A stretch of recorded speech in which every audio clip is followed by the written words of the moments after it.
That case is coming in.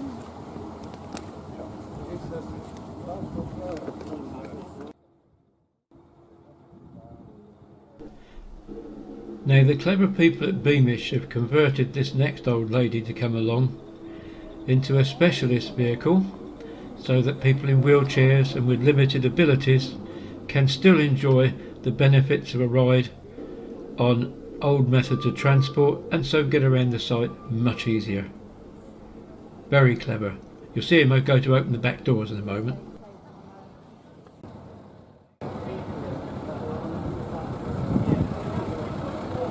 Oh wow, look at this one.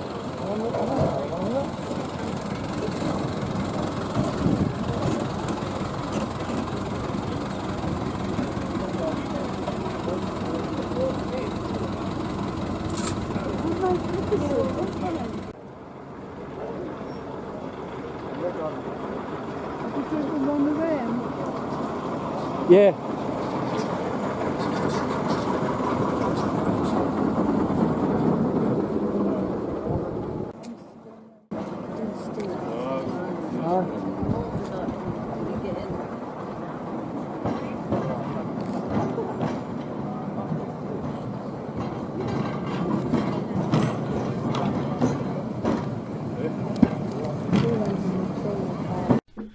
Now, those of you of a certain age will notice above or just behind the tram there wires that look very much like trolleybus wires, although in this particular case they're being used as a feed for the trams. I did ask about trolleybuses. Apparently they have two. They're both operational and there is indeed a very short section of trolleybus wiring to test them out. However, Beamish, like many places, is desperately short of money. Every penny they've got in hand at the moment is going towards finishing off the 1950s village, which we will not be visiting today. It's incomplete.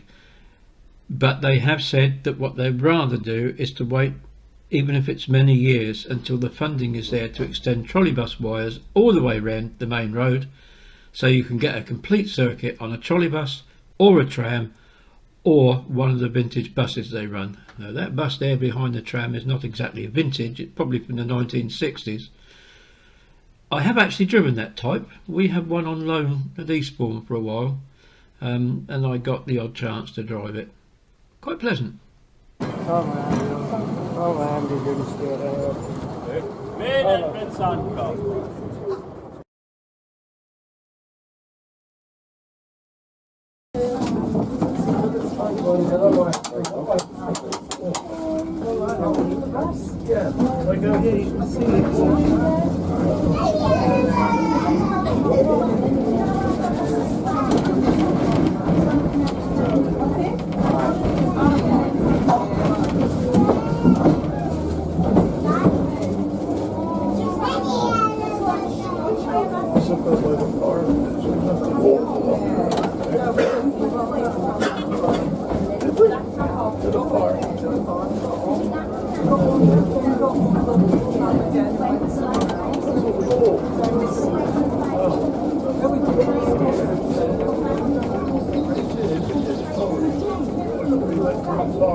No,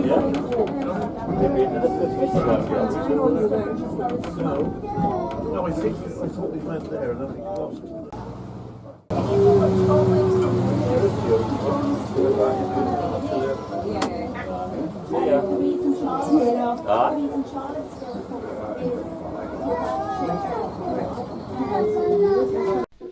Just zooming in for a quick peek into the trolley bus shed.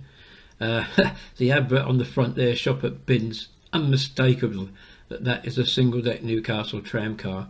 I think the one on the right at the back is a double deck Newcastle trolley bus, from what I've been able to find out. The one that we can see on the immediate right with that rather pale blue and cream livery, that's a preserved, and I think that's Teesside railless traction board, but it's not as it might seem, because that is a Sunbeam trolley bus with a particular type of bodywork that tells me that used to belong to Reading Corporation, and more than likely I would have seen that, because I was in Reading during the last week of trolley buses. I think that was November 1968, so it's probably an old friend.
Well, we're off the tram now, and we're in the main sort of 1900s town centre street.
Yeah, the thing was written by a lad.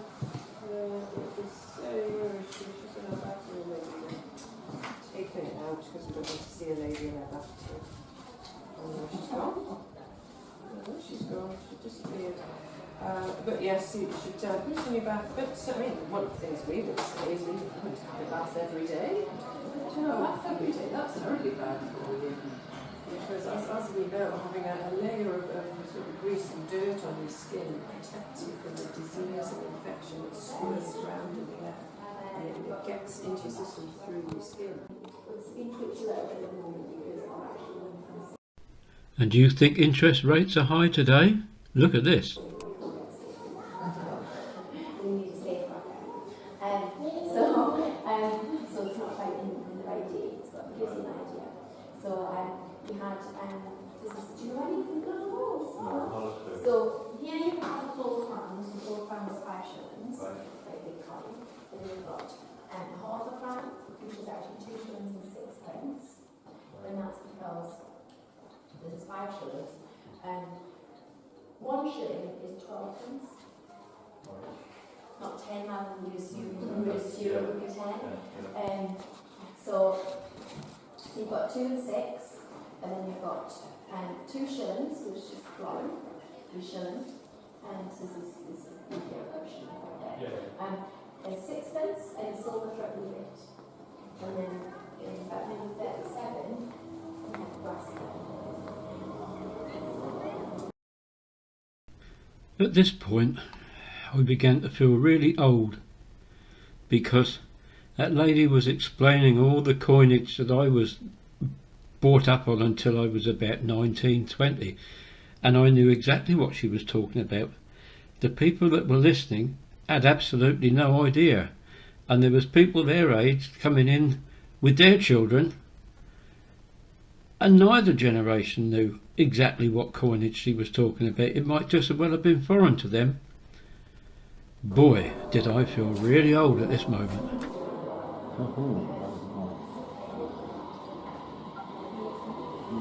Stained glass at the top.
I see.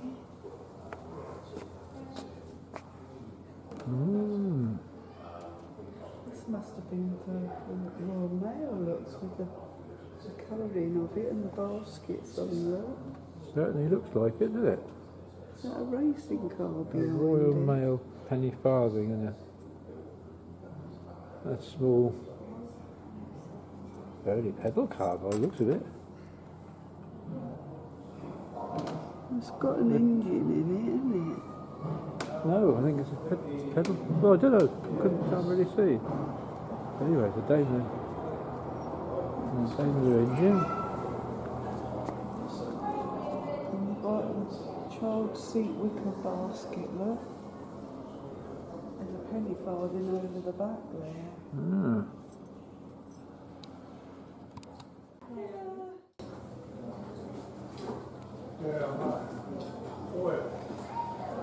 Oh yeah. A little selection because we're just the grocers. Do the proper tobacconists would do the full range. There we go. Oh well, I was never a smoker, so I can't really stay actually. Don't worry, no problem. Thank you for considering. So yeah, because Wills has had a factory on the coast road. Yeah, they do. Yeah. So it's just because the local brand as well. Aye. And of course a lot of the ladies, especially the ladies working on the fish quay, would smoke a pipe with a thing that's been wet, and that would stop them. The cigarettes would just fall apart, wouldn't it? So with that one. Yeah, I think we used to pay the dividend of what? About 4 and 3 quarters. 3 farthings. 3 farthings, that's right. 4 shillings and 3 farthings. Yeah. So that's good 20%, isn't it? My father used to have a church warden, you know, a long pine plate. Well, like I say, we'll just do a little full tobacco for that. We just keep it basic. Like a sweeties, we don't do many sweeties because the sweet shop, the village sweet shop, Yeah. we do. Those are the boots with the buttons on.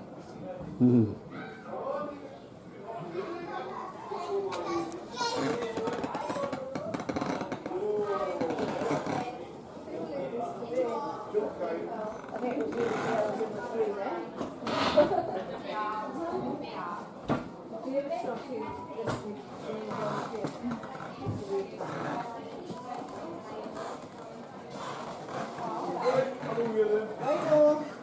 when you get back.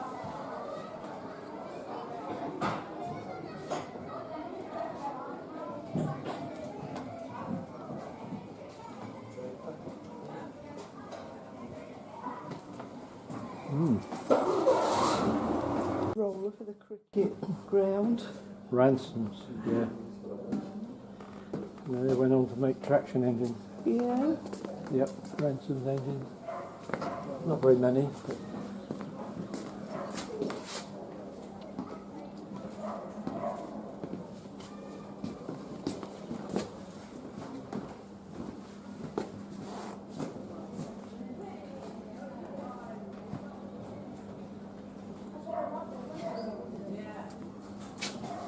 very simple, but it worked. More than can be said for today's.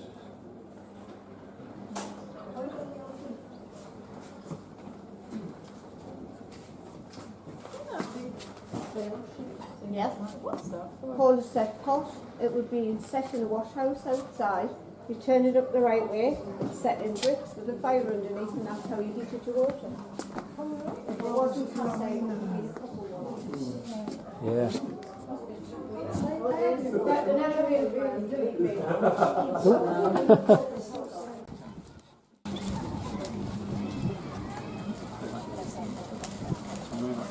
Oh, it's got red onion on it. I didn't realise it got onion on it.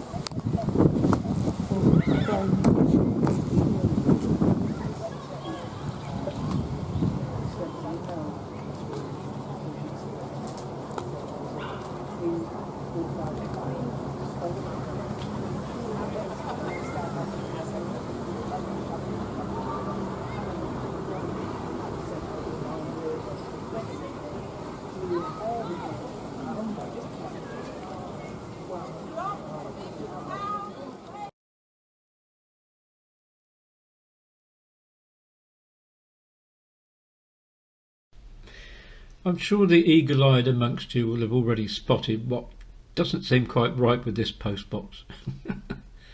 It's obviously a Victorian postbox, Victoria Regina, However, the plate on it says GR, which is George Rex, and that would be George V. I'm guessing there, because there's no Roman numerals. George V didn't use the Roman numerals. However, having said that, of course, I have no doubt at all that these particular plates would have been used at the time that George was on the throne. So it's quite possible that these things would have been seen on both Victorian post boxes, Georgian post boxes, but it just sort of sticks out at you, doesn't it? There's a VR sign on the box itself and then GR on the top. But it's very interesting, and of course it's here because it represents what was here at well, supposedly the turn of the century, but there's a king missing in between. What about Edward? I'm nitpicking. It all adds to the atmosphere, and to be honest, that little park that's there just made it that much different. The bakery actually bakes and sells products. You can buy chocolates and you can buy other little bits and pieces, and then you bring them to this lovely little park and you begin to feel that you really are in a town somewhere in the northeast. All in all, it can only but help make what is a lovely day weather-wise even better when you visit Beamish, as long as everything's open. This was the one thing that I came to Beamish hoping that I'd be able to go on. This is Rowley station, and I'm looking at the train tracks and I'm thinking they're a bit rusty, and then you look over there and there is a notice: no trains currently at this station.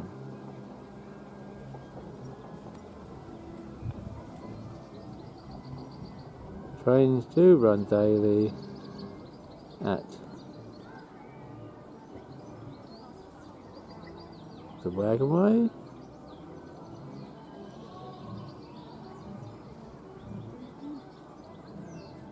and I think that's very disappointing, because there is a nice scenic round the corner there.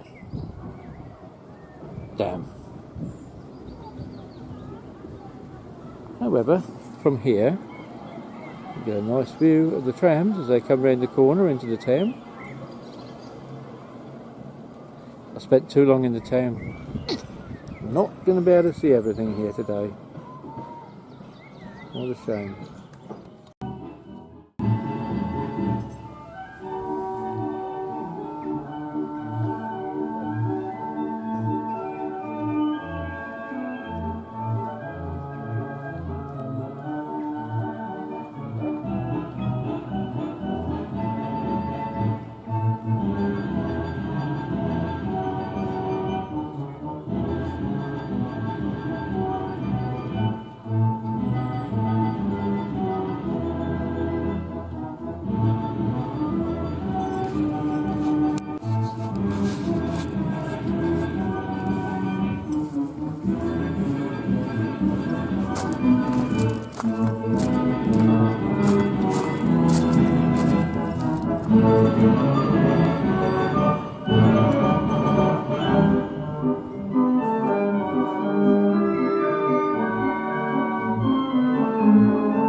think at this point I need to warn folk who are thinking of going to Beamish. Although on the website it gives you the list of attractions, which includes the fairground, you might possibly expect that all these things are free of charge. Unfortunately, they're not, and you don't find out they're extra charge until you actually get there. So it's a lovely place to visit, but do be warned that in this particular part of it, you'll be expected to put your hand in your pocket even deeper than you already have.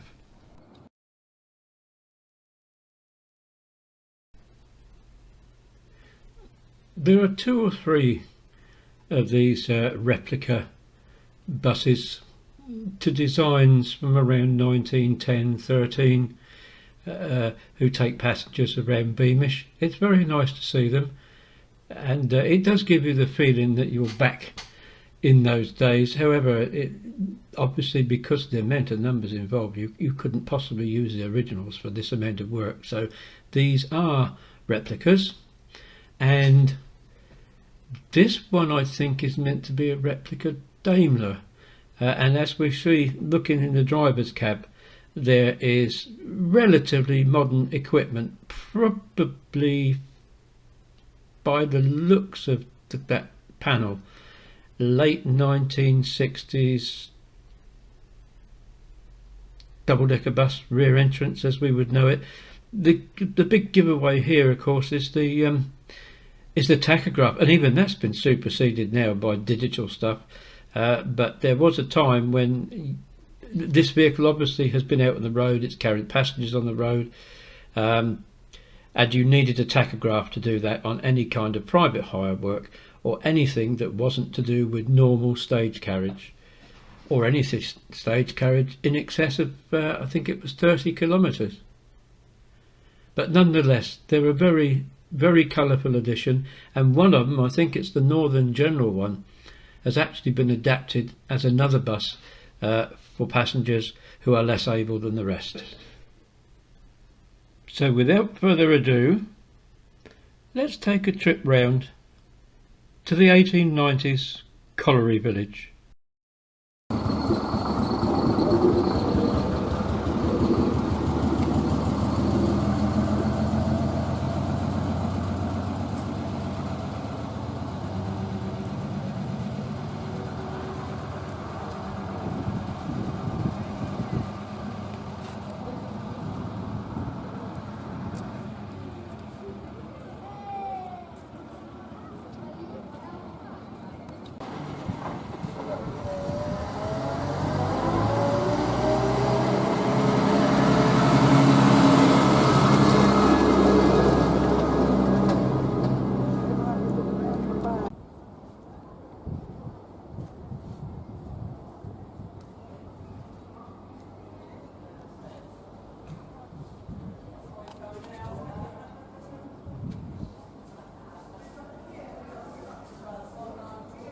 This Beamish school from 1891.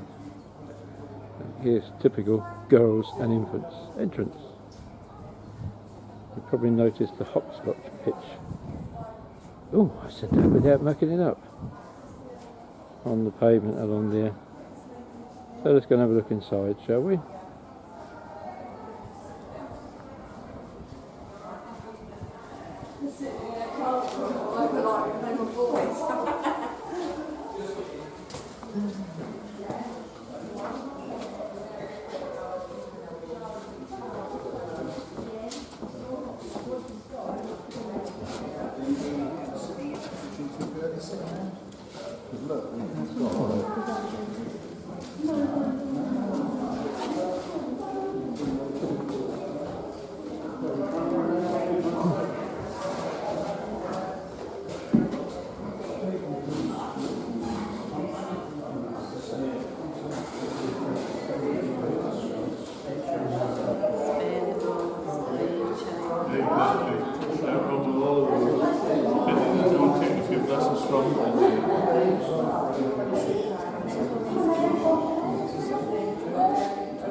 this way it's not very loud. This look how it sounds. Wednesday the 14th of June 1897.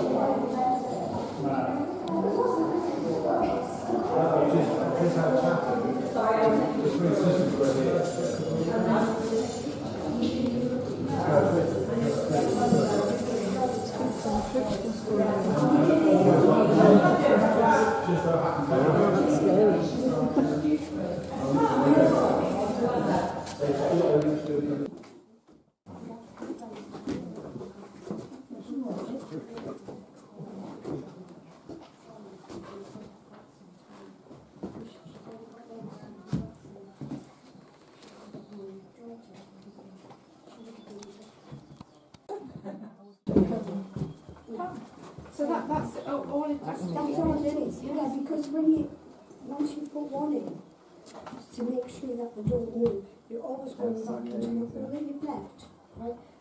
If you're sewing, you do backstitch. This is like doing backstitch along the rug, and it wedges it in the rug. And this one's a bit straight there because the children like to use this one.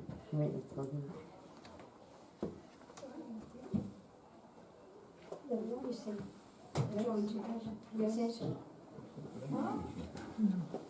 Thanks, it would take a long time.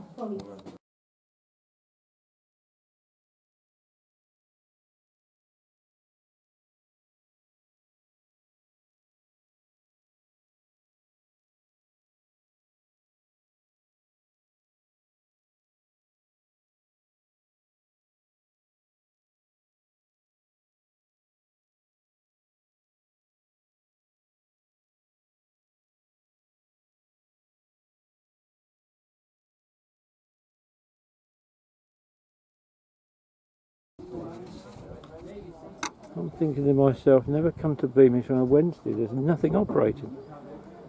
Come here for a train and, well, we're in the colliery. Maybe around the corner we'll see something. But, certainly in these sidings there's nothing. There's a carriage there, obviously used for taking people, I suppose, and a couple of these nice children wagons. I suppose I think that's what they are, yes, children's. Not children's.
And now it's time to move on to the wagon way, where we might get a train ride.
replica Puffin Billy. And I just had a ride on it. Well, in the train behind it. Nice, isn't it? But filthy.